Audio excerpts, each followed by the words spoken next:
Hey guys, Owen Malul here. Today we're going to discuss the main differences between traditional martial arts and competitive fighting sports to Krav Maga. We're going to compare between them and see how effective they are to real-life scenarios when you need to defend yourself.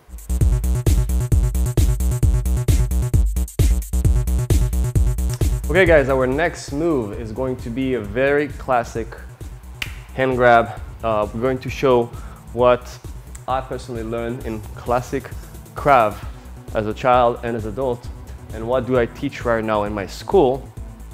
Let's start. So here is grabbing me with a parallel hand, and the technique looks like that. I'm now going to be grabbing me with the other hand, diagonal hand. Okay, the technique is going to be looking like that.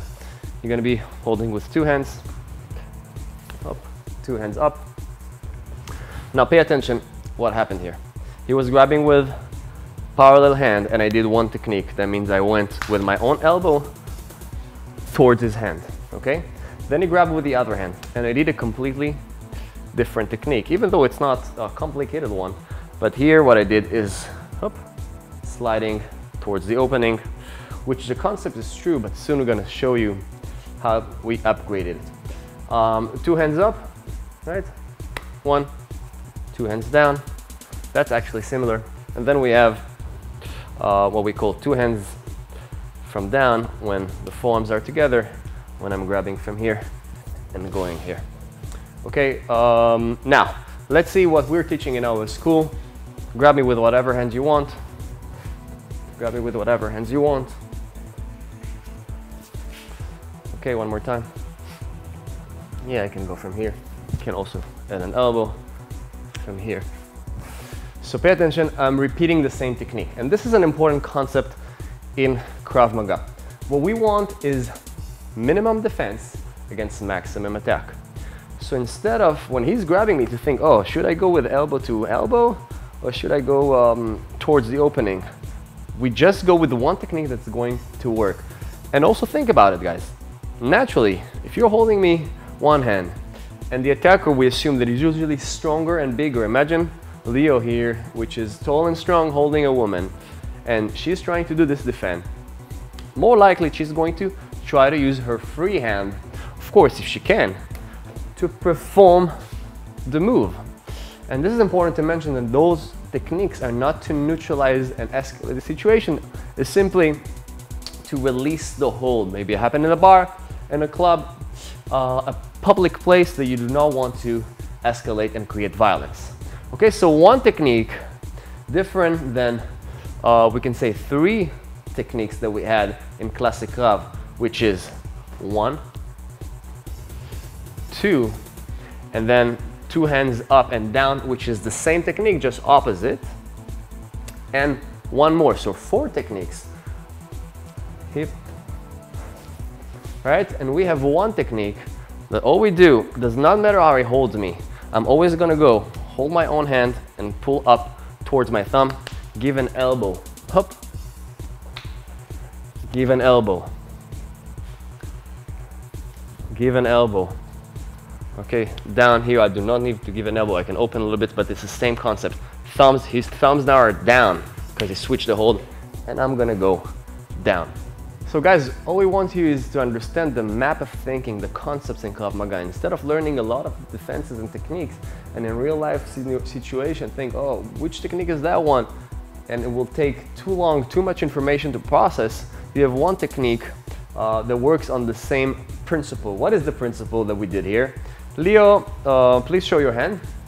So here we have those 4 fingers are together as a group, and one outsider, we'll call it, the thumb, who is a separated joint, okay? And the thumb is the base of each hold. If you're holding my hand, okay, the base of it is the thumb. If you're gonna hold me without the thumbs, all I gotta do is this. Same if you're choking, okay, the base is the thumbs. If you're gonna choke me without the thumbs, okay, what we always joke in class, we call it a massage. Okay, so from here, if I do this to Leo, this is not a real choke. The thumbs are the one who are blocking the air, preventing oxygen to go through your windpipe. So same idea. You just have to understand the concept. you always have to go on the weakest part, on the source of the grip, of the hold, which is the thumb. Boom, towards the thumb. And if he twists and holds me here, his thumb is down. So I'm gonna have to go down. And this is the whole concept in hand grab, and you'll see later on when we're gonna be talking about choking as well, it's always going to be towards the thumb. Okay guys, we're gonna go over all those 4 moves, 4 techniques we showed you and conclude them. First technique was a technique that comes from Aikido. We compare between the Aikido world to the Krav Maga and realistic self-defense world and explained you the difference in both worlds. We showed you that a defense against a hand grab in Aikido, which is called shio-nage, will be less effective for a real life scenario when you have to defend yourself, because in Aikido there is a rule that the partner is following your own motion, and on the street the person in front of you is reacting. So if you try to move behind him, he's simply going to pull the hand or resist, and trying to process information from so many different techniques on the street under pressure would be less effective. We showed you the Krav Maga defense, which is simple, easy, and one defense only against all hand grabs. The second technique, also from the Aikido world, was kote geishi, against a defense against a punch that goes towards the stomach. We talked about it and we explained that in real life, when the person is going towards your stomach or towards your head, you have no idea if it's a punch or if his hands are behind his back, maybe it's a knife. So it's really hard to know what to expect in real life, which in Aikido, knife will be less common, and if you will perform the Aikido move, might get into trouble of getting stabbed towards the stomach. Trying to grab the hand in the Aikido move is really hard in motion, under adrenaline. To grab someone's hand while he is stabbing you will be very, very difficult. And again, trying to use his own momentum, which the Aikido concepts are, trying to use the energy of the person against him, is not always effective, as the person again will resist to you and not necessarily will let you do your move like you do in your dojo and your gym while training. The third and fourth move we showed you was a comparison between classic Krav Maga, which I personally learned as a kid and adult, to Krav Maga, which is evolving and what we teach in our own school. We showed you a defense against a stab that comes from up, which Krav Maga tries to grab the hand, defense, punch, then grab the hand, the classic, then try to maybe create an arm lock in order to take the knife. We explained that when you grab someone's hand, he's simply going to pull it, especially if he has a knife. Imagine someone will hold your own hand or will hold your, trying to get your phone. You're simply going to pull this object back because this is the human instinct. We also talked about doing a defense and attack simultaneously, which on one hand is good. On the second hand, if you want to neutralize him, he's going to move away after this punch and you have nothing to grab. So what we do in our class is diving in, wrapping the hand of the attacker, which you're closing the distance really surprisingly and effectively.